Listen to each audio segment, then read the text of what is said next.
ध्यान दो बच्चों, जैसे मान लो हमें ये क्वेश्चन दिया गया है ना, इंटीग्रल, ठीक है, pi by 2 to pi sine square x को हमें इंटीग्रेट करना है, ठीक है। अब देखो भाई, साइन फंक्शन कंटिन्यूअस होता है, साइन इज ऑलवेज कंटिन्यूअस, ठीक है। तो अब देखो साइन स्क्वायर एक्स को हम कैसे इंटीग्रेट किया करते थे, जरा याद करो। देखो क्या होता था, हम cos 2x का formula 1 minus 2 sign square x लगाते थे। देखो यहाँ से हो जाएगा 2 sign square x 1 minus cos 2x।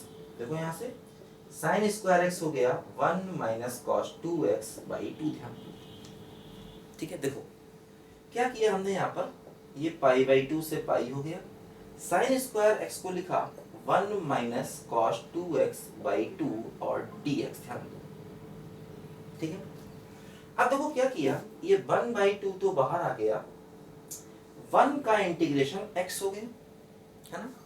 और देखो cos 2x का इंटीग्रेशन क्या आ गया, sin 2x बाई 2। और देखो ये है पाई बाई 2 से पाई, है ना, 1 बाई 2 बाहर ले लिया, 1 का इंटीग्रेशन देखो x हो गया, और cos 2x का इंटीग्रेशन क्या हो गया, sin 2x, और x का कोएफिशिएंट अपॉन में। अब देखो क्या करेंगे, पहले हम x की जगह पर अपर लिमिट रखेंगे, है ना। देखो इसमें रखो x की जगह pi minus sine 2 pi by 2, minus x की जगह रखो पाई बाई 2, तो pi by 2 minus sine 2 into pi by 2 by 2, ऐसे देखो यहाँ पर रखा, ठीक है। x की जगह देखो पहले हमने अपर लिमिट रखा दोनों जगह, फिर माइनस x की जगह देखो हमने लोअर लिमिट रखा। अब देखो ये क्या हो गया, ये हो गया 1 बाई 2, देखो ये हो गया पाई माइनस, देखो क्या है, साइन 2 पाई की वैल्यू 0 होती, देखो ये 0 हो गई, है ना। फिर देखो क्या हुआ, minus of pi by 2 minus, देखो यहाँ से x की जगह जब हमने पाई बाई 2 रखा, देखो ये बच गया साइन पाई, और साइन पाई की वैल्यू क्या हो गई, 0 हो गई, ध्यान दो, है ना। पाई बाई 2 बचा, और देखो ये साइन पाई बचा, साइन पाई की देखो वैल्यू यहाँ पर 0 हो गई। अब देखो ये हो गया 1 बाई 2 और पाई माइनस पाई बाई 2, तो देखो 1 बाई 2, और देखो ये आ गया हमारा पाई बाई 2, तो फाइनली आंसर क्या आ गया बोलो, पाई बाई 4 हो गया, है ना। तो पहले हमें इंटीग्रेट करना है, फिर x की जगह पहले अपर लिमिट और माइनस x की जगह पर लोअर लिमिट रखना है, यही प्रोसेस चलेगा। अब देखो ये ऐसे फंक्शन है जो इंटीग्रेट हो जा रहे हैं, देखो ध्यान दो। ऐसे मान लो हमें क्वेश्चन करना है, क्वेश्चन ये है, मान लो इंटीग्रेशन ऑफ, है ना, 0 टू 3, है ना, या 1 टू 3 या -1 टू 3 कर लें, x upon 1 plus x square dx। मान लो हमें इसका इंटीग्रेशन करना है।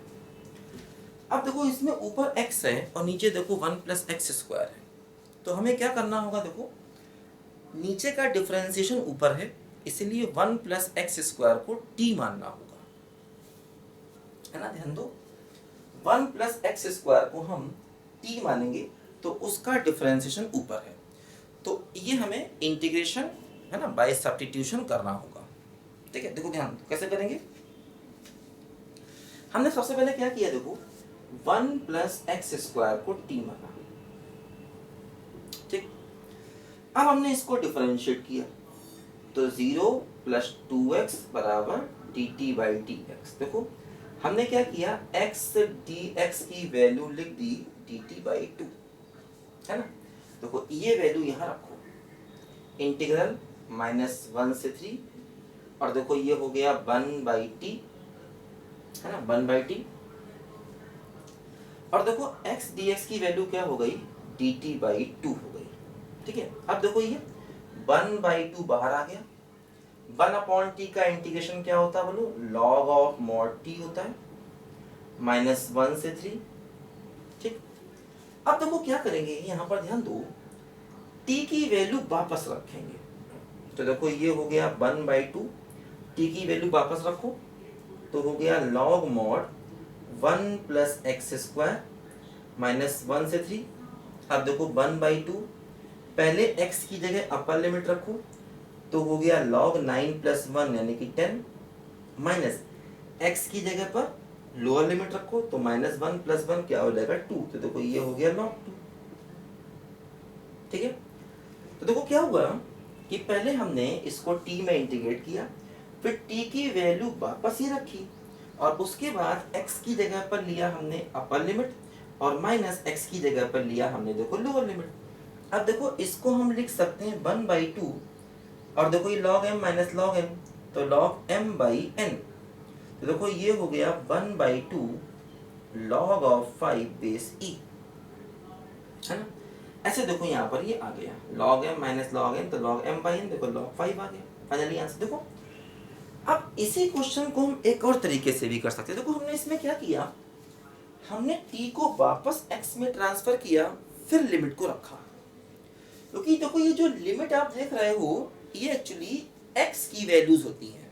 मतलब डेफिनेट इंटीग्रेशन में जो लिमिट्स होती हैं, मतलब हम ये कह सकते हैं x जा रहा है -1 से लेकर के 3 तक। डेफिनेट इंटीग्रेशन में जैसे हम यहाँ पर x के रिस्पेक्ट में इंटीग्रेट कर रहे हैं तो हम कह सकते हैं x जा रहा है π/2 से π तक। ये जो लिमिट्स होती हैं ये इसी वेरिएबल की वैल्यूज होती हैं। जैसे x जा रहा है π/2 से π तक, तो देखो यहाँ कह सकते हैं x जा रहा है -1 से लेकर 3 तक, है ना। तो अब देखो ये x की वैल्यूज थी तो उनको t में नहीं, x की t को वापस x में ट्रांसफर किया और फिर हमने x की जगह पहले अपर लिमिट फिर लोअर लिमिट को रखा। देखो अब इसी क्वेश्चन को हम एक और तरीके से भी कर सकते हैं। देखो वो ये कि जैसे ही हम सब्स्टिट्यूशन करें लिमिट को बदल दें। देखो अब यहाँ पर दो तरीके हैं क्वेश्चन को करने के। पहला तरीका देखो हमने अभी यहाँ पर सीखा।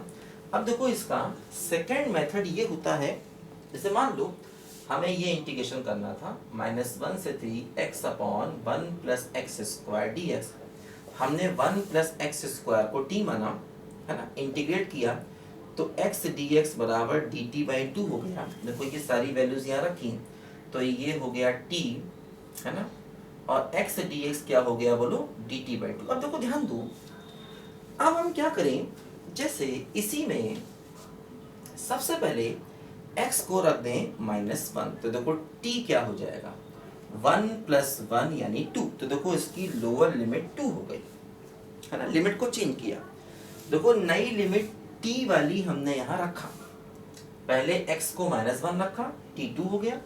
अब अगर हम x को 3 रखेंगे, देखो t क्या हुआ 1 + 9 मतलब 10, देखो अपर लिमिट हो गई है 10, ध्यान, है ना।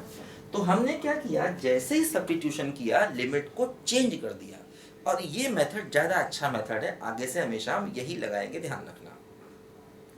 जैसे ही हम सब्स्टिट्यूशन करेंगे नए वेरिएबल में लिमिट को हमेशा बदल देंगे, ध्यान देंगे। देखो जैसे अब ये मेरे पास क्या आ गया 1/t, 1/2 बाहर आ गया, 1/t का इंटीग्रेशन हो गया log mod t, और देखो ये है 2 से लेके 10 तक, पहले 1/2 लिया, अब t की जगह 10 रखा तो हो गया log 10, फिर t की जगह 2 रखा तो हो गया log 2, है ना।